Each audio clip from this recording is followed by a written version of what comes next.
दोस्तों नमस्कार, मैं हूं शीतला तिवारी और हमारे साथ वरिष्ठ पत्रकार भालचंद पांडे जी हैं। आज हम पांडे जी से जिक्र करेंगे ये एक मध्य प्रदेश के भोपाल जहांगीराबाद की घटना है, जिसको आप सुनेंगे तो आपके होश उड़ जाएंगे। होश उड़ने का मतलब ये है कि यह घटना ही ऐसी है जिससे आप सुरक्षा समझते हैं। जो पुलिस आपको सुरक्षा करती है कि आपके सुख दुख में हर समय खड़ी रहती है, न्याय के लिए जो है आप तत्पर रहती है। कहते हैं ना कि पुलिस थाना न्याय का मंदिर होता है, वो आपके साथ है। अगर पुलिस वाला ही आपके साथ अगर गलत कर दे, यानी पुलिस वाला ही आपके साथ क्राइम अपराध कर दे, दुष्कर्म कर दे या आपकी हत्या कर दे, तो आप किसके पास जाएंगे, आप किससे कहेंगे? यह घटना इसी पर है।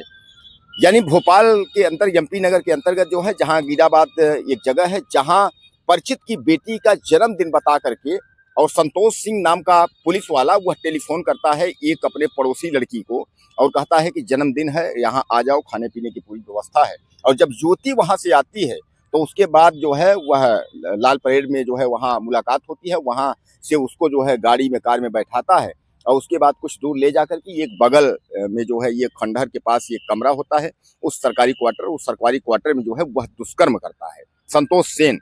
और उसके साथ जो जितेंद्र राय है वह अपने 5 से 6 वर्षीय बच्चे के साथ जो है उसकी तकवारी देखरेख करता है कि कोई आ न जाए। यानी अंदर जो है पुलिस वाला जो है दुष्कर्म कर रहा है, उसका जो दोस्त है जो जितेंद्र राय है वह जो है उसका पहरा दे रहा है कि कोई आ न जाए, उसको देख रहा है। आप समझिए कि कितनी जो है यह गंदी एक करतूत इस पुलिस वाले की है।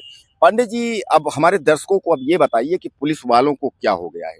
ज्यादातर आप वीडियो हम लोग बनाते हैं, उसमें देखो हम लोग कहीं दरोगा को देखते हैं, कहीं महिला सिपाही को देखते हैं, कोई न कोई जो है संलिप्तता इस मामले में हो जा रही है। अब जनता क्या करे या पब्लिक अब इस पर क्या करे?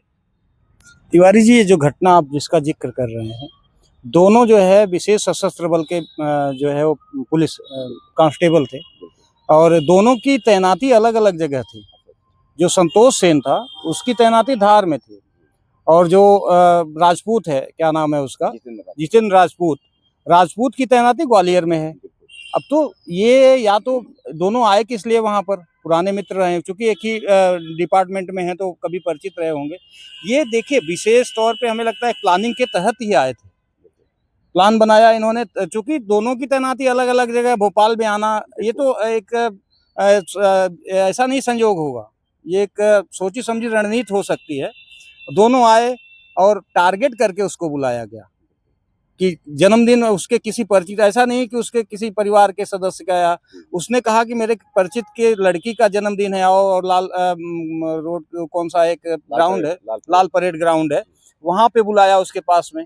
और उसके पास में बुलाने के बाद एक खंडहर में ले जाते हैं गाड़ी से और उसके साथ करते हैं। यहाँ देखिए कितना शातिर ढंग से किए गए हैं, इन्होंने कृत्य किया है कि जो जितेंद्र राजपूत है वो पहरा दे रहा था, बिल्कुल बिल्कुल, मतलब ताकि लोगों को शक भी ना हो, कोई आए तो पहले से ही जान जाए। तो ये पूरी की पूरी एक रणनीति बना करके और उसके तहत काम करके उस लड़की को बुलाया गया, फंसाया गया पहले कि तुम आओ, और उसको बुला करके फिर गाड़ी में ले जा करके उसके साथ दुष्कर्म किए हैं। ये कहीं ना कहीं ये जो दोनों हैं तिवारी जी, ये शातिर हैं, ऐसा नहीं है ये निर्दोष हैं, आकस्मिक इनका मन बनाया, संपर्क हुआ और कर दिया। ये शातिर हैं, इस तरह का कर्म और भी पहले कर चुके होंगे, चूंकि वो प्रकाश में नहीं आया इसलिए उससे बच गए, तो ये आगे के लिए भी इस तरह का कृत्य किए हैं। अगर ये इससे भी बच जाते हैं ना तो आगे और भी इस तरह की घटनाएं कर सकते हैं। इनके खिलाफ सख्त से सख्त कार्रवाई होनी चाहिए और हो सके तो आजीवन, अगर मृत्युदंड तो बहुत मुश्किल लग रहा है, लेकिन आजीवन कारावास तो जरूर मिलना चाहिए। तो बहरहाल मैं आपको बता दूं कि यह जो युवती है, इसके पहले जो संतोष सेन है, संतोष सेन की पड़ोसी हुआ करती थी। यानी कहने का तात्पर्य यह है कि संतोष सिंह जहां कमरा लिया था संतोष सेन, उसके बगल में यह युवती इसकी पड़ोसी थी। और इसकी जो है जो युवती की उम्र थी वह जो है 17 साल है, यानी नाबालिग थी। कुल मिलाकर के इसकी नीयत, जैसा पांडे जी ने बताया कि इसकी नीयत जो है वह साफ नहीं थी, पहले से इसका प्लान था। और इसीलिए जो है अपने दोस्त को, जितेंद्र को जो है बुलाया, क्योंकि दोनों अलग अलग पदस्थ थे, उसको बुलाया और प्लानिंग के तहत बुला करके इस तरीके की घटना को अंजाम दिया। पांडे जी, लेकिन ये दर्शकों को हमारे आप ये एक चीज बताइए कि आखिर इनके लिए जो है विशेष क्या भाई? ये तो मान लीजिए, चलिए आपने कहा कि उम्र कैद हो, इस तरीके से सारी बात चलिए, तो आम पब्लिक के लिए भी यही है। लेकिन क्या ऐसा है कि जो रक्षक ही अगर इस तरीके का कृत्य करता है जनता के साथ, पब्लिक के साथ, जिस पर हमको भरोसा है, तो उसको क्या सरकार इस तरीके से कोई सजा, बड़ी सजा या उसके लिए अलग से कुछ कानून ऐसा कुछ बनाया जा सकता है? देखिए तिवारी जी, ये भारतीय संविधान का दुर्भाग्य कहें या कानून का दुर्भाग्य कहें, सजा तो सबके लिए यही बनती है, जो आम आदमी के लिए बनेगी वही इनके लिए भी बनेगी। इनके लिए कुछ विशेष सजा अलग से नहीं होगी। अगर हाँ, ये है कि इनको अब चूंकि आरोपी सिद्ध होने पर इनकी नौकरी चली जाएगी, पेंशन नहीं मिलेगी, पेमेंट बंद हो जाएगी। एक सबसे बड़ी सजा तो इनके लिए यही है। और दूसरी चीज़ ये है कि इस तरह अगर ऐसे लोग अगर सजा पाते हैं तो आने वाले जो इस प्रवृत्ति के लोग हैं उनके अंदर भी डर बैठेगा और इस तरह का कृत्य करने वाले के ऊपर रोक लगेगी। तो इनके खिलाफ जो है जितना जल्दी हो सके फास्ट ट्रैक कोर्ट में मुकदमा चला के जल्दी से जल्दी जितना जल्दी हो सके इनको सजा दिलाई जाए, ताकि आने वाले भविष्य में इस तरह की घटना करने वाले भी डरें और जो घटनाओं पर इस तरह की रोक लगे। तो दोस्तों, जरूरी नहीं है कि कोर्ट और थाने जैसे मंदिर के अंदर जो है देवता ही निवास करते हैं। यह भी है कि वहां देवता की जगह जो है शैतान भी हो सकते हैं। जैसा कि आपने देखा कि यह रक्षक यानी रक्षा करने वाला जो है, यह भक्षण यानी जो है एक भक्षक और दरिंदा जो है पिशाच एक तरीके से जो है वह पुलिस के गिरफ्त में है। अब आप समझ लीजिए कि इन दोनों को जो है गंभीर जो पास्को एक्ट के तहत जो कुछ पांडे ने कहा कि इनका जो कुछ था सब खत्म हो गया, तो आप एक तरीके से यह भी आप समझ लीजिए कि आप पुलिस वाले जो है मिट्टी में मिल गए।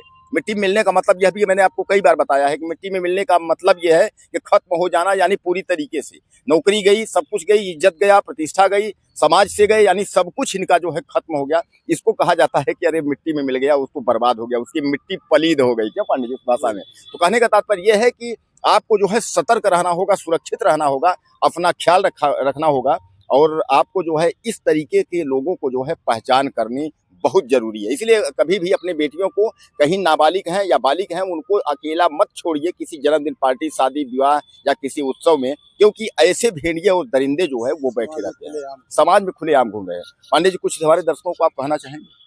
नहीं, वही चीज़ आपने कह ही दिया कि समाज में इस तरह के गार्जियन किसी के ऊपर विश्वास ना करें, क्योंकि आज भी लोग समझ लीजिए कि आदमी मनुष्य के खाल में भेड़िया के रूप में टहल रहे हैं।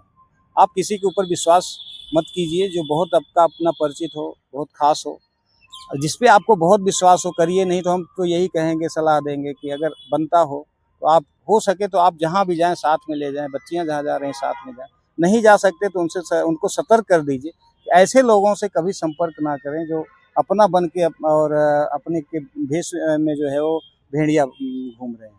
तो चलिए, बहरहाल ये इस खबर को यहीं तक रखते हैं। उसके बाद अगला वीडियो हम आपके लिए फिर नए खबर के साथ जो है जारी करेंगे। अपना ख्याल रखिए, सतर्क रहिए, सुरक्षित रहिए। नमस्कार।